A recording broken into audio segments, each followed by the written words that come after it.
Hello world, this will be my first video. I travel a lot for work, so I figured a good way to pass the time between city and city would be to record down some of my thoughts, basically just talk to myself or talk to you. So in some of these videos I'll be talking about different ideas or thoughts that I have on issues that are ongoing, such as the political election going on right now in 2016, social issues such as police brutality or issues concerning fights and conflicts in the Middle East. I'll preface it by saying that I'm not an expert in any of these fields, or really any field at all. I'm good at my job, but that's about as far as being an expert on anything goes. I do like to consider myself, however, to be well informed, and I suggest that more people follow that type of suit. You don't have to be an expert in anything, but at least have a good general consensus of what's going on around you is a good position in life to have. So with that being said, my first video I'd like to talk about the political election, mainly concerning Bernie Sanders. I am a very big Bernie Sanders supporter. I have done a little campaigning and phone banking and outreach for his campaign. I've talked to anybody and everybody that'll listen to me about politics, about Bernie. And this morning I saw a video from the Morning Joe show talking about how little attention Bernie Sanders has been getting and how little respect that he's been getting from the political elite, or the establishment, as he likes to call them. And really that's true. I saw a chart today that showed how Donald Trump this year alone has gotten over 234 minutes of media coverage. Hillary Clinton's gotten less than that, roughly about 175 minutes of media coverage. And Bernie Sanders has gotten a total of 10 minutes of media coverage. Now I can understand why that is the way it is. I know that the corporate media and the establishment are afraid of somebody like Bernie Sanders, even more afraid of his supporters. They don't want somebody coming in and shaking up what they have established as the status quo. Basically keeping the voters ignorant, keeping them uninformed, or just showing them what they want them to see. That's been ongoing for years. The media has been doing that since the Nixon administration. But to blatantly disregard a candidate just because of his message is not just biased and unethical, it's just flat out wrong. He is saying nothing that the people don't want. He is not playing into the fears of the American public, but he's playing into the hopes. The same hopes that the Democrats had when we elected Obama back in 2008. And to not give him his fair share of media time because of that kind of fear is just unethical. And that's why I like to watch news outlets like the Young Turks, for example. They are a really good, independent, pretty much for the most part unbiased news source. The thing I like about their show is that they will go in and talk about the issue at hand. They'll give complete information about the issue, and then they'll go in and give their opinions afterwards, after they've informed you of what had happened or had transpired for whatever the issue is. Every one of them that I've seen on there, Sink, Anna, they've all admitted to being a supporter of Sanders, but they don't go on there and blast other candidates when they're reporting the news of what's going on. They'll give their opinions after they've explained the situation or explained the issue that has happened, and that's perfectly fine. Giving an opinion in a news outlet is fine. Giving a biased opinion is not, and completely ignoring a candidate just because you don't want their face or what they have to say being on your airwaves is completely wrong, and they don't do that. And I respect them for that. That's why I like watching that news program. But anyway, back to Bernie Sanders. I'm 30 years old now, and I have had the opportunity to vote since 2004. And this will be the first time in 12 years that I am not going to feel like I'm throwing a vote away. When I first was able to vote, my choices were John Kerry and George W. Bush. The second time I was able to vote, my choices were Barack Obama and Hillary Clinton. And I voted with a little bit more pride when I voted for Obama. And I'm not saying that he's been the greatest president in the world. He's done a lot of things wrong. He's done a lot of things that if I were in his shoes, I would have done differently. I'm not saying that I would be better than him, because everybody knows that the role of president would be an extremely tedious and just horrible job to undertake. But he's done fairly well considering the opposition that he's been up against the last 7.5 years, especially from the Republican Congress and Senate.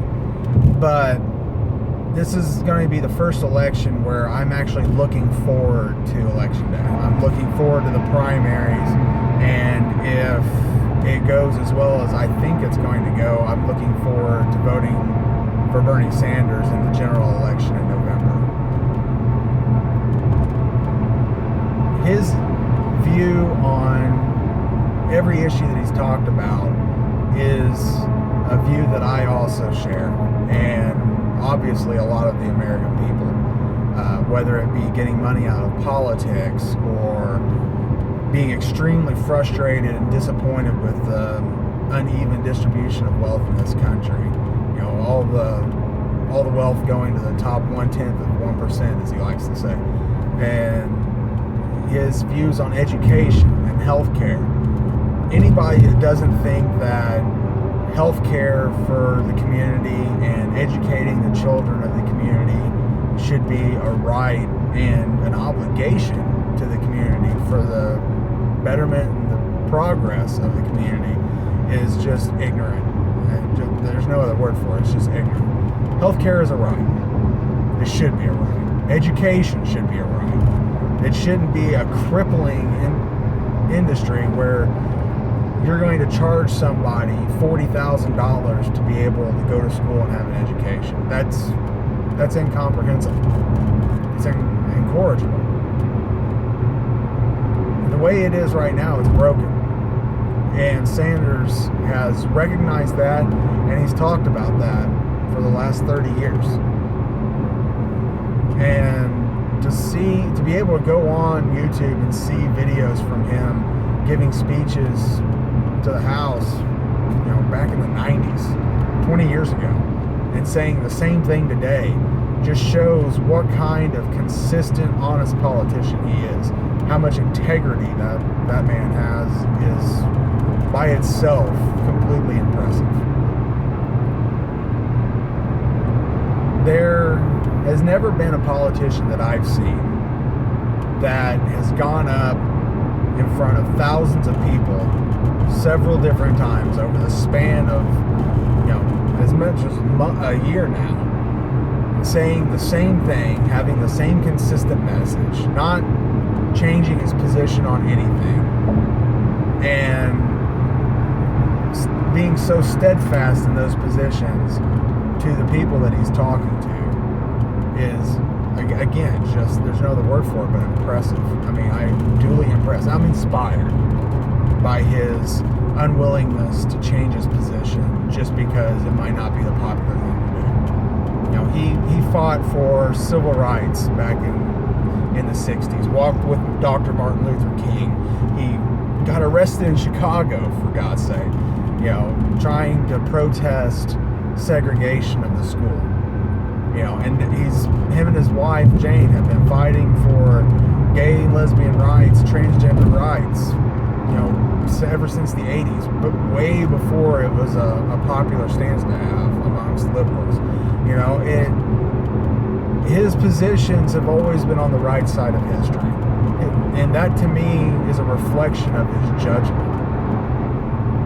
You know, his judgment is where a leader's judgment needs to be. It's got the foresight to see into the future of how his decisions and his positions are going to affect, future policy. And every single issue that I've seen been brought up with him, he has been on the right side of history. And Hillary Clinton likes attacking him in the debates about his position of the Wall Street bailout. Well, of course he was going to be against that. They were wanting to bail out the bankers that crashed the economy in 08. Was that same bill going to help the auto manufacturers?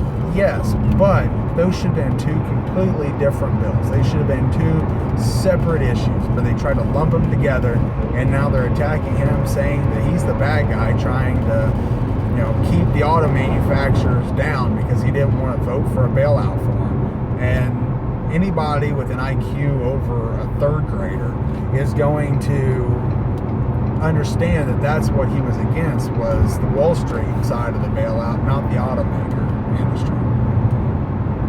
That kind of attack is, to me, it's desperate. It's desperate of Hillary Clinton to say that because, one, it's not entirely accurate, and two, it's painting such a broad stroke picture of something that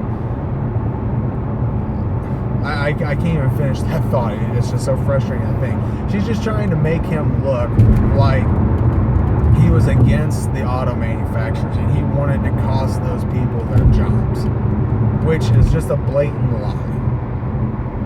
It was an absolute lie. So, and she's been doing that throughout the entire primary election process. Every debate, she's tried to paint some kind of broad picture of Sanders, and the man is such a sharper image than that. Now you can't broad stroke him like that, and he's been consistent on every issue. He's never faltered. He's never changed position. I can't say the same thing about Hillary Clinton. She's copied more of his ideas in the last 6 months than she's copied from anybody else. That's for sure. No position of hers is an original position. Whether it be the whole super predator issue, the Black Lives Matter movement, or whether it be a lot of that just reminds me of a picture of a lot of these memes I'm seeing on Facebook right now about the bird that landed on Sanders' podium in Seattle at his rally there a few days ago, showing pictures of a vulture sitting on Hillary's podium. That's just kind of funny. But just trying, making the point that she's just trying to copy another thing of Sanders to try and better her numbers, and that. It's a funny picture, but at the same time, it really shows to the heart of her campaign is to just reach out and take whatever idea is popular with the voters just to get the vote. Sanders isn't saying what's popular to get a vote. He's saying what he believes and standing by it. And it just so happens that it's what is popular, equality amongst people of different races and genders, equality of people of different sexual orientations, equal pay for equal work. The idea that it's 2016 and women are only getting 75 cents on the dollar compared to what their male counterparts are getting is absurd. And I don't know. It's just, Sanders is the only politician I've seen in my life, and I'll say this again, that I feel like I'm not going to be wasting a vote. And nobody that votes for Sanders should feel like that. He is definitely not a wasted vote. He is a vote for change, a vote for progress, and in my opinion, and in a lot of people's opinions out there, he is of all the candidates running, he is the only hope we have for a successful future. So, for my first video, I know it's kind of scrambled, and my ideas going all over the place, but I'm riding by myself in a car, driving for 6 hours to my destination, so I'm kind of all over the place myself. So, but anyway, if you like this video, check out some more that I'll post in the future. If you have any topics you'd like to know my thoughts on, feel free to comment, and I'll do my best to appease everybody that I can. So, signing off, this is James. Thanks.